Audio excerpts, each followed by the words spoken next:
How would I describe the game? Um, there's a Roomba in the background. Anyway, how I would describe the game? I think it's fun. Uh, it's fun to an extent. It has minor annoyances, but once you get past those, I think it's fun. It has great world building. It has its platforming is fun, mainly because it allows you to do whatever you really want. Um, because there's like four psychic abilities, or not four. I believe nine, maybe, maybe 10.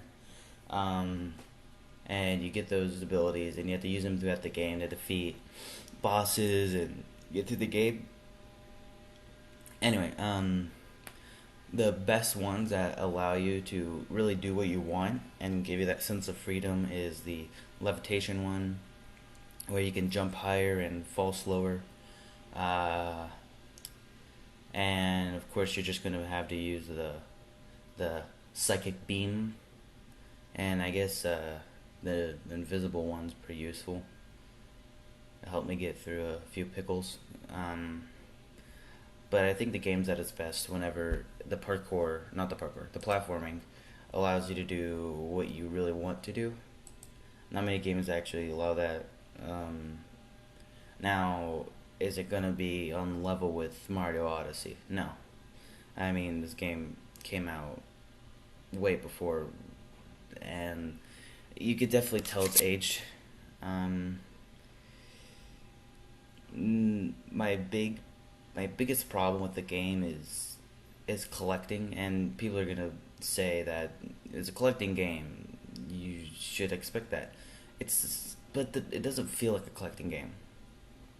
The only thing you really have to collect is you have to get some, or at least enough shadows in the dream state to level up, and you have to get enough arrowheads to buy a dowsing rod to buy an important item that you wouldn't be able to beat the game without, called the cobweb duster, something like that. Um, but you have to get it before a level called the Milkman Conspiracy, which is one of the most popular or most favorite levels in Psychonauts. I'd say that the thing, you have to go out of your way to collect 800 arrowheads to be able to buy a cobweb collector, whatever.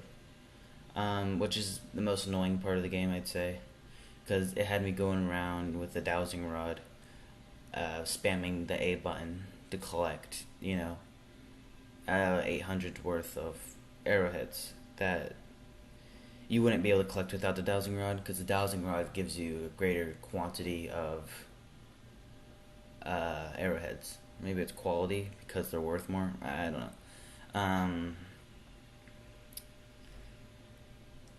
I think that's one of its most problems, is that it still has collecting aspects. That's its worst problem.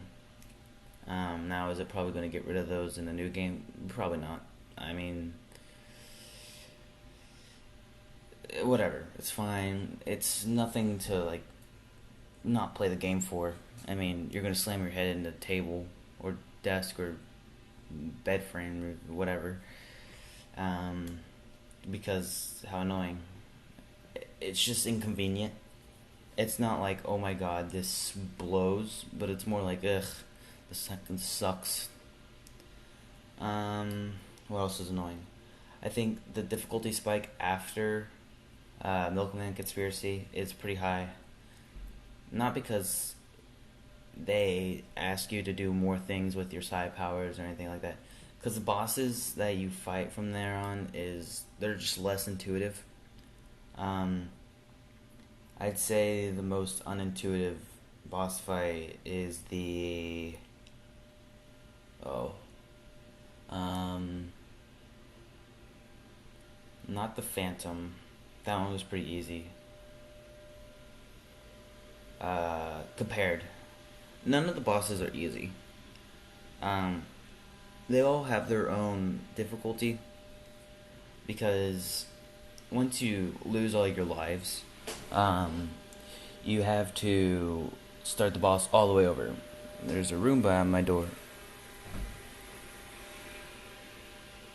You have to start the boss all the way over. You don't start at it's different phases. You start from the beginning, and if you die again, yeah, repeat. Um, it's I think the most unintuitive one may have been Linda. I'm probably forgetting other ones. Um, because it was hit or miss. Roomba's back.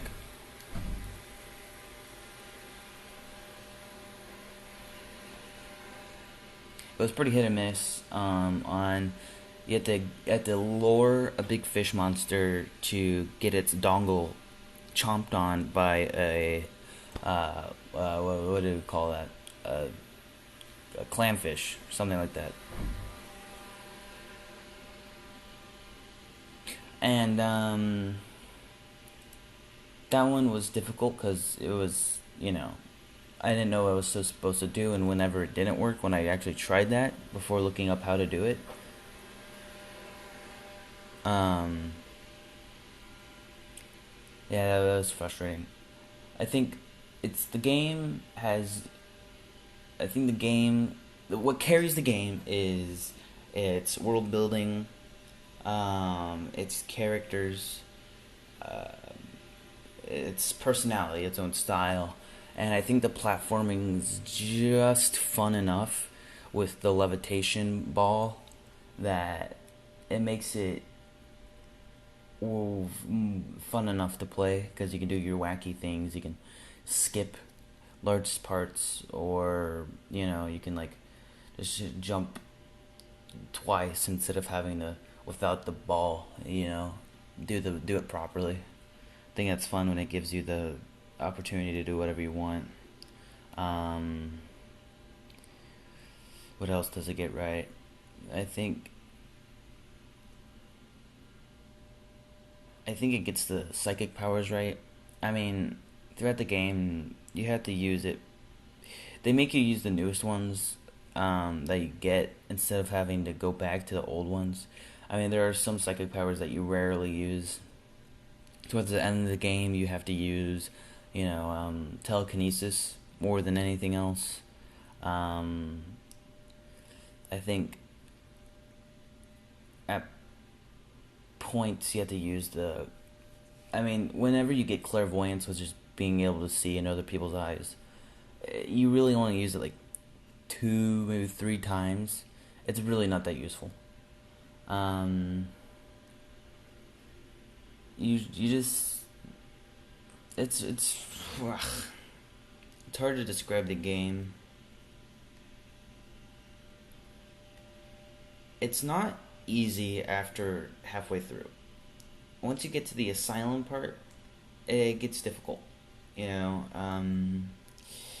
it's not easy at that point. You don't really have to collect anymore. It's kind of like beating the game. You got a Manador level. That was kind of unintuitive. So you had to throw tranquilizer darts at a bull, and then once you realize you're supposed to help that bull, you're supposed to throw it at the Manador instead.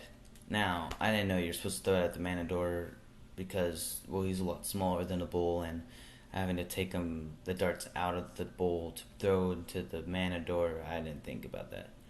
Um, the Phantom was a little annoying. Just the chase scene where you have to chase the Phantom, Phantom of the Opera, but that's what its joke was about. I think that was annoying because they throw sandbags at you and their accuracy is on point. Um, their accuracy is like MVP level accuracy. It's crazy. Um, and then whenever you actually get to the final boss battle for the Phantom, you light a few candles on fire and you um, punch him a few times. That's it. Really, it's not that difficult. But he throws like projectiles at you that are like fountain pens, and he's like incredibly accurate. So it's just difficult enough to have to restart a few times. Um, what else about the game? I think Linda was fine. It took a little. I had to Google how to do the dongle, but that was it. Um, what else? uh, the last boss is definitely the hardest.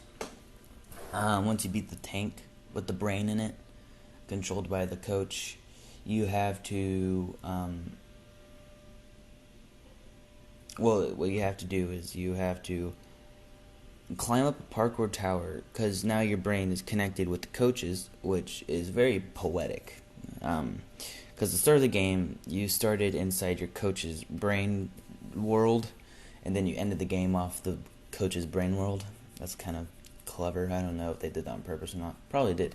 Um, anyway, I think having to do a lot of parkour while you have to do platforming upwards while you deal with daddy issues for both the coach and yourself is one of the most annoying bits.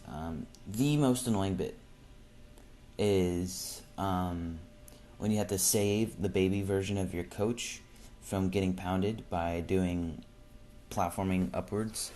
Because once you fall down, they don't they rarely push you back up. You have to climb all the way back up, and at that point, it's like, screw it, I'm just gonna sit here and die. I don't know. The game's filled with, not filled. The game has some minor annoyances, but it isn't unplayable. I mean, I would recommend going to it because of its characters and its story and its humor. The platforming is just fun enough.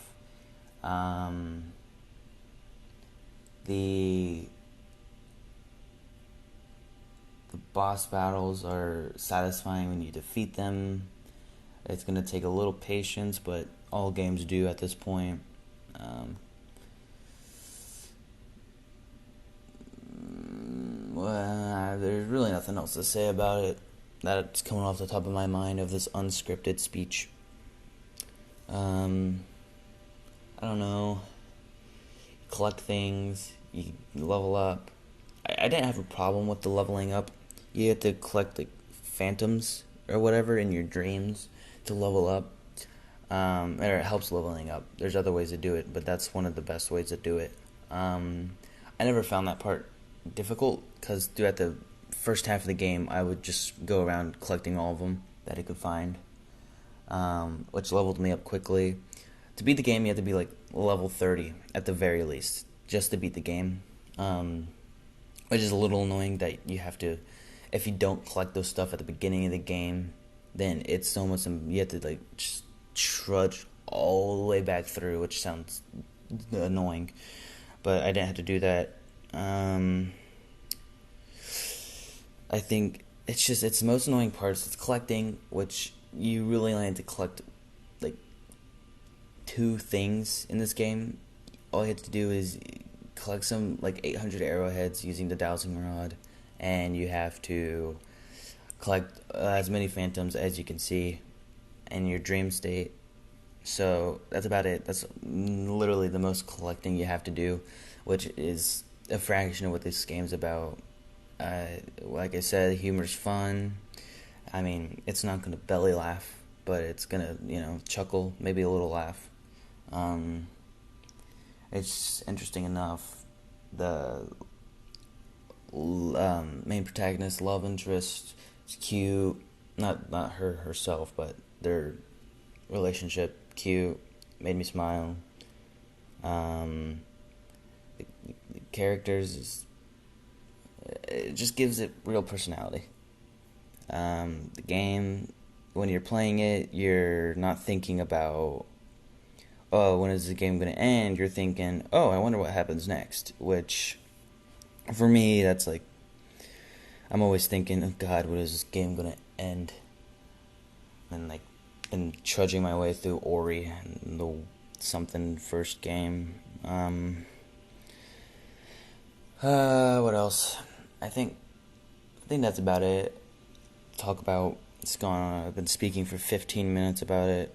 Nothing else to talk about other than I give this game. I give it a out of 10. 7.5. I gave it a 7.5 out of 10. Um, like I said, its boss battles they're minor. They're kind of annoying.